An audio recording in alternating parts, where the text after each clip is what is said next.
வாங்க வாங்க. நீங்க ஷாலினி ஃப்ரெண்டு தானே? ஆமாண்ணா. நல்லா இருக்கீங்களாண்ணா? நான் நல்லா இருக்கேம்மா. நீங்க நல்லா இருக்கீங்களா? நல்லா இருக்கேண்ணா. இருங்க, ஷாலினியை கூப்பிடுறேன். ஷாலினி, ஷாலினி என்ன மாமா? சீக்கிரம் வா. இதோ வரேன். ஆடி அசைஞ்சு வருவா, சீக்கிரம் வா. ஷூ, என்ன மாமா எதுக்கு இப்ப லவாதமன் கத்திட்டு இருக்க? அங்க பாருடி யார் வந்திருக்காங்க. நீ ஏண்டி கேவலம் ஒரு மளிகை கடைக்காரனை போய் கல்யாணம் பண்ணிருக்க? ஊர்ல வேற நல்ல மாப்பிள்ளையே கிடைக்கலையா? அண்ணா அரிசி மூட்டை வந்திருக்கு, எங்கடா இறக்கி வைக்கணும்? இருப்பா, நானே வரேன். நீங்க பேசிட்டே இருங்க, நான் வரேன். அன்னைக்கு உன்கிட்ட அப்படி பேசினதுக்கு ரொம்ப சாரிடி. நான் வேற ஏதோ பேச வந்து ஏதேதோ பேசிட்டேன். நாங்க இங்கிருந்து வீடு காலி பண்ணிட்டு போறோம். அதான் எனக்கு ஒரு மாதிரி கில்ட்டா இருந்துச்சு. உன்னை பார்த்து உன்கிட்ட சாரி கேட்டு போலான்னு வந்தேன். உனக்கு இன்னும் என் மேல கோவம் போகலன்னு தெரியுது. உனக்கு எப்ப என் மேல கோவம் போகுதோ அப்ப என்கிட்ட பேசு. ஊருக்கு வந்தா வீட்டுக்கு வா. என்ன ரவினா, ஒரு நிமிஷம். சாரிடி, நானும் அன்னைக்கு ஏதேதோ உன்னை பேசிட்டேன். நீயும் எதையும் மனசுல வச்சுக்காத, சரியா? இல்லடி, நீ சொன்னது கரெக்ட் தான். மாச சம்பளம் வாங்குறவங்களுக்கெல்லாம் 1ஆம் தேதியில இருந்து 10ஆம் தேதி வரைக்கும் தான் கையில காசு இருக்கும்.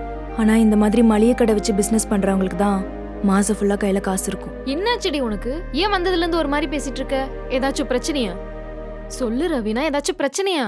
அவருக்கு திடீர்னு வேலை போயிருச்சுடி. 4 மாசமா வீட்ல ஒரே கஷ்டம். அதனாலதான் வீட்டை காலி பண்ணிட்டு சொந்த ஊருக்கே போறோம். என்னடி சொல்ற? என்னத்த சொல்ல, எல்லாம் தலையெழுத்து. இந்த வேலையை நம்பி எல்லாத்தையும் இஎம்ஐல வாங்கி போட்டு சொகுசா வாழ்ந்துட்டு இருந்தோம். இப்ப வேலை போனது எல்லாமே தலைகீழா மாறிடுச்சுடி. சரி, இந்த கம்பெனி இல்லனா என்ன, வேற கம்பெனில வேலைக்கு ட்ரை பண்ண வேண்டியதானே? ட்ரை பண்ணிட்டு தாண்டி இருக்காரு. எதுவும் கிடைக்கல. கடன்காரங்க கேக்குற கேள்விக்கு பதில் சொல்ல முடியலடி.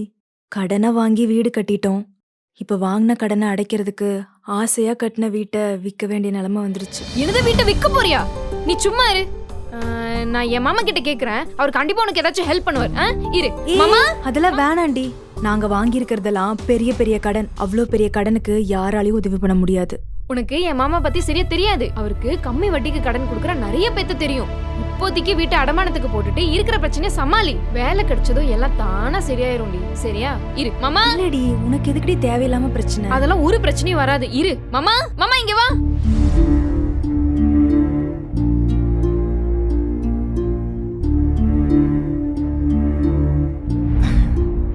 நீங்க கவலைப்படாதீங்க. எனக்கு தெரிஞ்ச ஒருத்தர் இருக்காரு. அவர் இந்த மாதிரி விஷயத்துக்குலாம் நிறைய ஹெல்ப் பண்ணுவாரு. ஒரு நிமிஷம் இருங்க.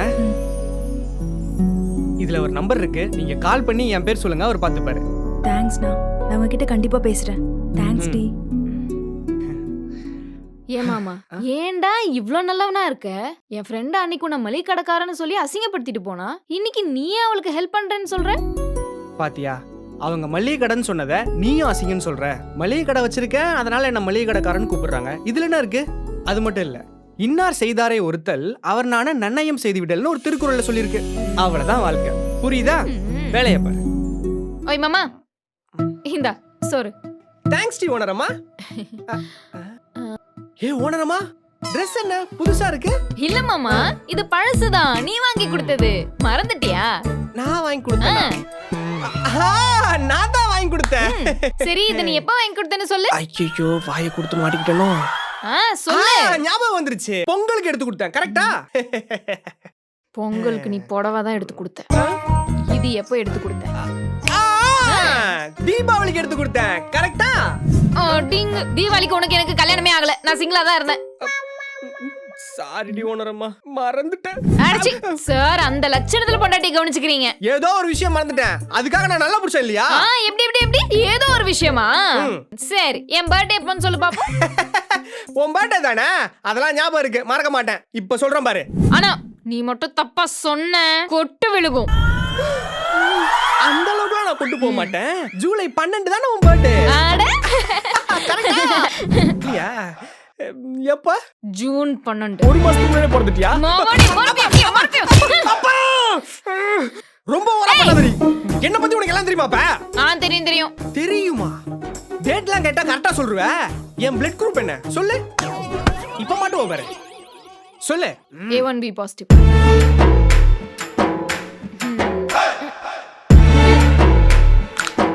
சரி, என் பிளட் குரூப் என்ன? இப்ப சொல்லு பாப்போம். அப்ரூவர் ஓனரப்பா, அடிக்காத. மாவனே, இந்தாங்க எல்லா ஜாமானும் வந்துருச்சு. ஒரு தடவைக்கு 2 தடவை செக் பண்ணிக்கோங்க. சரிண்ணா. அண்ணாவா? இந்த பாருங்க 5-10 வேணா குறைச்சு கொடுங்க. அதுக்குன்னு அண்ணாலாம் சொல்லாதீங்க. ஏ குரு, அக்காங்க. அக்கா வீட்டுக்கு போயிருக்காங்கண்ணே. அதுக்குள்ள வீட்டுக்கு போயிட்டாளா? சரி, வண்டி வந்துருச்சு, ஜாமான்லாம் உள்ள இருக்கு, போய் எடுத்துட்டு வா. சரிண்ணே. கூட நான் பாத்துக்கிறேன். சொல்லிடாத. டேய் குரு, உன்கிட்ட நான் எத்தனை வாட்டி சொல்லிருக்கேன், நம்ம கடையில சக்கரை 42 ரூபா கிடையாது 40 ரூபான்னு. கேட்கவே மாட்டியா நீனு? பா, நம்ம கடையில 40 ரூபா தாங்க சக்கரை, மொத்தம் 300 ஆச்சுங்க. இந்தாங்கண்ணா. ஒரு நிமிஷம், நீங்க பக்கத்து கடை கஸ்டமர் தானே? என்ன திடீர்னு நம்ம கடை பக்கம்? அங்க ஏதாவது சண்டையா? சண்டெல்லாம் ஒண்ணும் இல்லனா, நம்ம கடையில தான் எந்த ஒரு பொருள் வாங்கினாலும் இன்னொரு பொருள் ஃப்ரீயா குடுக்குறீங்களே. ஃப்ரீயா குடுக்குறோமா? ஆமா. யார் கொடுத்தாங்க? என்னத்த கொடுத்தாங்க? நம்ம திருச்செந்தூர் குருதானா கொடுத்தாரு. இப்ப பாருங்க, இந்த பொருள் வாங்கினா இது ஃப்ரீயா, இது வாங்கினா இது ஃப்ரீயா. இது எல்லாத்தையும் விடுங்க, 10 ரூபாய் ஊதுபத்திக்கு 35 ரூபாய் சோப்பு ஃப்ரீயா குடுக்குறீங்களே. இப்படி எல்லாம் ஆஃபர் போட்டா இந்த கடை விட்டு வேற எங்கேயா போமா என்ன? அதான் இங்கே வந்துட்டேன். ஓ, இதெல்லாம் திருச்செந்தூர் குரு தான் போட்டாரா? தம்பி குரு, அண்ணே என்னப்பா இதெல்லாம்? இல்லண்ணே, வியாபாரத்தை பிடிக்கணும்லண்ணே. நீ பண்றத பார்த்தா வியாபாரத்தை பிடிக்கிற மாதிரி தெரியல, இந்த பொண்ணை பிடிக்கிற மாதிரி தெரியுது. அப்போ இதெல்லாம் ஃப்ரீ இல்லையா? ஐயோ, உங்களுக்கு ஃப்ரீ தாங்க, நீங்க இதெல்லாம் எடுத்துட்டு போங்க. ஆனா வெளிய மட்டும் யார்ட்டையும் சொல்றாதீங்க. ஒரு நிமிஷம் இருங்க, இந்தாங்க பில்லு. டாடா குரு. பாய். பாய். அண்ணே, என்னை வேலையை விட்டு மட்டும் தூக்கிடாதீங்க ப்ளீஸ்ண்ணே, ப்ளீஸ்ண்ணே. சாச்சா, வேலையை விட்டுலாம் தூக்க மாட்டேன்பா. அப்படி தூக்கிட்டா நீ போட்ட ஆஃபருக்குலாம் யாரா காசு கொடுப்பா? Offer offer offer. பருப்புல 1/2 கிலோ பாக்கெட். அண்ணா, சொல்லுங்க, என்ன வேணும்? உங்களுக்கு பிளட் குடுக்குறவங்க யாராச்சும் தெரியுமா அண்ணா? ஏமா, என்னாச்சு? அம்மாக்கு உடம்பு சரியில்லை, ஹாஸ்பிட்டல் அட்மிட் பண்ணிருக்கோம்ண்ணா. பிளட் பேங்க்ல வேற பிளட் டோனர் யாரையாவது கூட்டிட்டு வர சொல்றாங்கண்ணா. எனக்கு வேற யாரையுமே தெரியாதுண்ணா இங்க. சரி சரிம்மா, என்ன பிளட் குரூப்? A1B பாசிட்டிவ்ண்ணா. நானும் A1B பாசிட்டிவ் தான்மா. ஏ ஷாலினி, நீ கடையை பாத்துக்கோ, நான் போயிட்டு பிளட் கொடுத்துட்டு வந்துடுறேன். இல்ல இல்ல மாமா, ஒரு நிமிஷம். என்ன? ஏங்க, நீங்க நெட்ல எல்லாம் ட்ரை பண்ணி பாத்தீங்களா? பிளட் டொனேஷனுக்கு நிறைய குரூப் எல்லாம் இருக்குமே. எல்லா இடத்துலயுமே ட்ரை பண்ணி பார்த்துட்டேக்கா, யாருமே கிடைக்கலக்கா. இல்ல, நீங்க பிளட் பேங்க்ல ட்ரை பண்ணி பாருங்க. ஏன்னா ஆல்ரெடி பிளட் டொனேட் பண்ணவங்களோட லிஸ்ட் எல்லாம் தருவாங்க. லூசு, எங்கேயும் ட்ரை பண்ணாம தான் இங்க வந்திருப்பாங்கன்னு நினைக்கிறியா? நீ கடையை பாத்துக்கோ, நான் போயிட்டு பிளட் கொடுத்துட்டு வந்துடுறேன். இல்ல மாமா, ஒரு நிமிஷம் இருங்க. வா மாமா, வா. ஒரு நிமிஷம் இருங்க. என்னடி? நீ பிளட் எல்லாம் ஒண்ணு கொடுக்க போக வேணாம். ஏன்?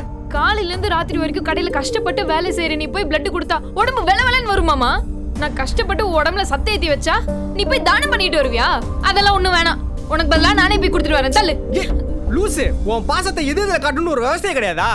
அங்க பாருடி அவங்கள, யார்கிட்ட போய் கேக்குறது எப்படி கேக்குறதுன்னு தெரியாம முழிச்சுக்கிட்டு இருக்காங்க. ரத்தம் தானடி, குடுக்க குடுக்க உடம்புல சுரக்கும். பயப்படாத, நான் போயிட்டு கொடுத்துட்டு வந்துடுறேன், நீ கடையை பாத்துக்க. மாமா மாமா நில்லு. என்ன மச்சான், கல்யாணம் ஆனதுல இருந்து ரொம்ப சந்தோஷமா இருக்க போலயே. நீயா? ஷாலினி, நீ முதல்ல உள்ள போயேன். இவன் வந்தாலே நம்ம குடும்பத்துல சண்டை தான் வரும். சரி மாமா. Sister 1 minute. நானே மனசு நொந்து போய் வந்திருக்கேன். என்ன போய் இப்படி சொல்றியா மச்சான்? ஏன்னா என்னாச்சு? வயசு அதிகமாயிட்டே போகுது, சம்பளம் அதிகமாகும்னு பார்த்தா ஆக மாட்டேங்குது. என் கூட ஐடி படிச்சவன்லாம் இன்னைக்கு காரு பங்களான்னு சந்தோஷமா இருக்கான், நான் மட்டும் அப்படியே இருக்கேன். இதெல்லாம் ஒரு பிரச்சனையா? நீங்க நினைச்சாலும் ஐடி ஃபீல்ட்ல கை நிறைய சம்பாதிக்கலாமே. சிஸ்டர், ஒரு சின்ன டவுட். நான் படிச்சது மெக்கானிக்கல் இன்ஜினியரிங், எனக்கு எப்படி ஐடில வேலை கிடைக்கும்? மச்சான், நீ நம்ம குவியோட கெரியர் கைடட் ப்ரோக்ராம்ல கண்டக்ட் பண்ற ஜென் கிளாஸஸ் பத்தி கேள்விப்பட்டிருக்கியா? அப்படின்னா? ஐயோ அண்ணன், நம்ம குவிசன் கிளாஸ்ல ஐடி ஃபீல்ட்க்கு தேவையான full stock development, data science, AIML இந்த மாதிரி நிறைய கோர்சஸ் ஆன்லைன்ல தமிழ்லயும் இங்கிலீஷ்லயும் சொல்லி தராங்க. அது மட்டும் இல்ல மச்சான், குவில நீ ஆன்லைன் கோர்சஸ் படிச்சனா கவர்மெண்டோட NSTC சர்டிபிகேட்டும் கிடைக்கும். இத வச்சு நீ எந்த ஐடி கம்பெனிலயும் ஈஸியா பிளேஸ் ஆயிடலாம். குவிசன் கிளாஸஸோட எல்லா டீடைல்ஸும் கீழ டிஸ்கிரிப்ஷன்ல இருக்கு. அப்புறம் என்னன்னு, நீங்களும் ஐடில ஜாப் வாங்கி கை நிறைய சம்பாதிக்கலாம். ஓகேமா. டெய்லியும் 6 மணிக்கு ஷாலினி ஸ்டோர்ஸ்ல வீடியோ ரிலீஸ் ஆயிரும், மறக்காம பாத்துருங்க. இன்ஸ்டாகிராம் அண்ட் Facebook பேஜை வந்து ஃபாலோ பண்ணுங்க, மறக்காம யூடியூப் சேனலை சப்ஸ்கிரைப் பண்ணுங்க.